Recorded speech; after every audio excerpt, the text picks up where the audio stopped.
What's up guys, my name is Shanae. In this video today, we're gonna be talking all about how to set expectations for your reverse diet after your bikini competition. So I'm gonna be giving you some realistic expectations on how to choose your next goal, what changes that you can be expecting in your body physically, and also how to manage your mindset and set your expectations there, because in my experience, that's been the hardest. So I hope that you enjoy this video and I hope it helps you in your after the stage journey. So first things first, you just competed.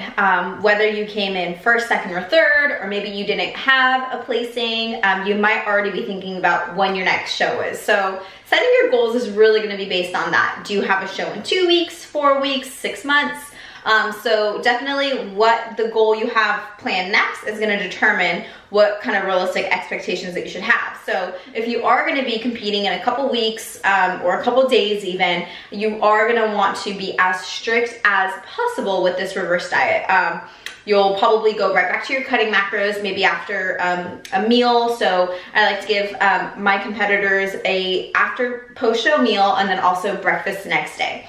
But then after that, it's okay, you gotta get back on your macros because you have a show just right around the corner. If you know that you are gonna now be in improvement season for a while, there's no reason why you have to be super strict with the macros. But again, with the reverse diet, it's also very individual, but the people who have the best reverse diets are ones who do the best that they can at sticking to what numbers they have whilst remaining positive and thinking of that big picture. So as far as goals go, it's so individual, but one of the things that does make your reverse a lot smoother is if you have that bigger thing to strive for. So to kind of give you an example, I had a girl compete in April and her next show is not going to be until December. So after the show, she had dinner, she had a breakfast, and it was okay, so where are we going now?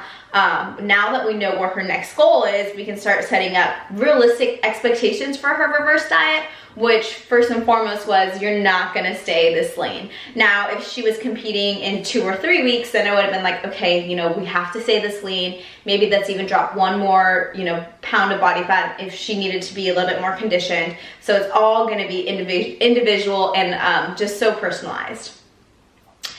So the second thing is how to manage your expectations around your weight. So kind of tying back to the first one, unless you're gonna be competing in a few weeks, weight is gonna go up. Your stage condition, your body fat, if you're lean enough for that show, is not a look that you can maintain for a long period of time.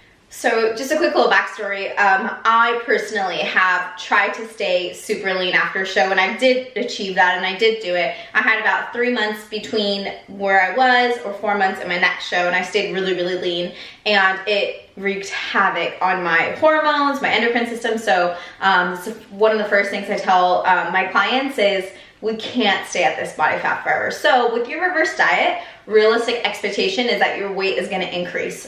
We're looking for an increase in strength. So one of the best things to do after your show is to start a strength training program. So one of my favorites is a daily undulating periodization program. I call it DUP. And the reason why I love it so much, and I love it for my clients, is because, let's be honest, if you do a show, you're more than likely a little bit or a lot of it type A. And what the DUP program does is it gives you numbers to strive for. So for example, on this day, you're gonna squat this much and you're gonna have a failure set, and you wanna see how many numbers you can get on that failure set. So having that other number to kind of focus on that takes away from your scale weight or body fat percentage, really gives us type A ladies just something else to strive for. So I always advocate doing a DUP program for anybody post-show, and you most likely want to make some gains, and in that case you need some extra strength, so you need more muscle, and a DUP program can definitely do that for you.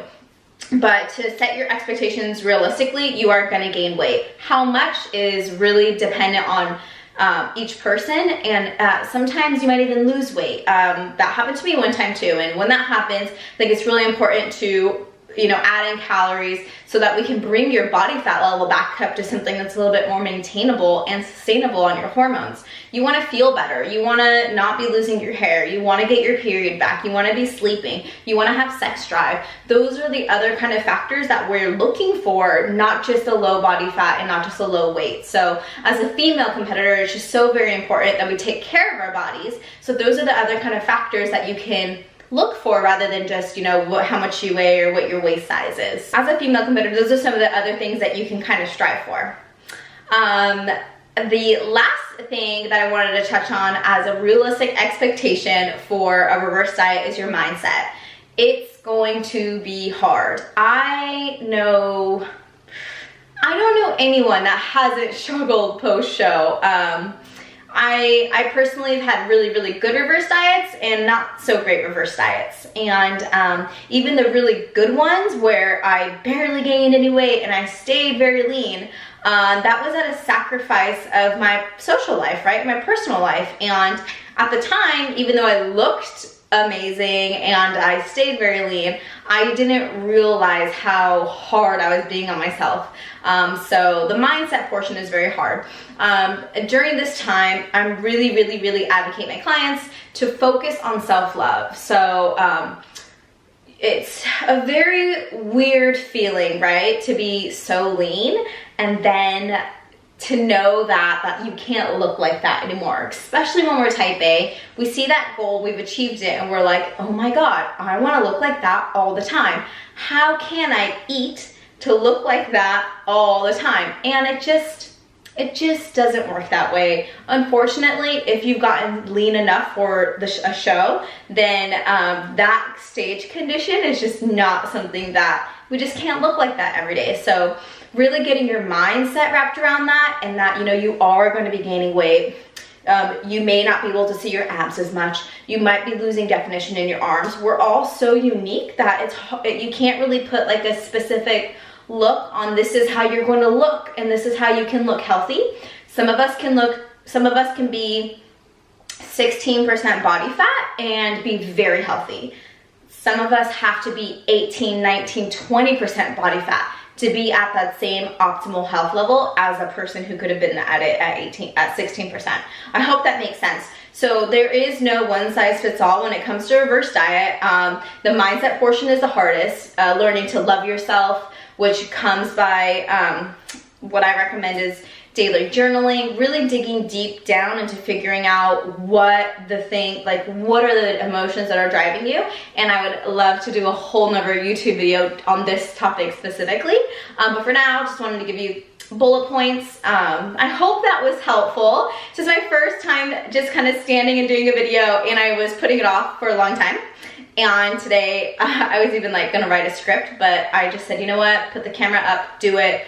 Put this info out there. I know it's not perfect, but I am committed to bringing this information from a person, from a female who has competed. I've competed many times. I'm a WBFF pro. I was very active. My dream was to be an active pro competitor, and I did it. And while that came with many amazing things and many amazing achievements, it also came with a lot of backfire. So backfire with mindset, hormones, self-love, and I thought I had it all. So I'm committed to bringing you guys just my honest experiences. I hope that you enjoyed this video. I know my channel seems a little bit crazy right now because I have so many different types of videos, but this is what you can expect from me. I'll be here weekly delivering content for you and sharing experiences, not just from me, but I will be interviewing other fellow competitors so that you can get a different perspective.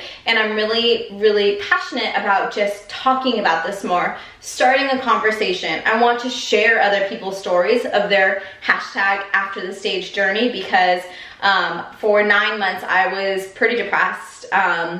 You know, going from competing all the time, being lean all the time, to just stopping. So I have a lot to share with you on that subject, and I want to bring light to it, and I also want to share your story. So if you post on Instagram or Facebook, please tag me. You can find me at @fitnay, FIT_NAE, and use the hashtag after the stage so I can see your posts. So looking forward to connecting with you all. And you know, we've all gone through these sort of traumatic post-competition experiences, so you're not alone. And I just want to break that ice and get more people to talk about it and share their experiences, because I truly believe that we heal through shared experiences. So that's all from me. I hope you have an awesome day, and I'll talk to you guys next time.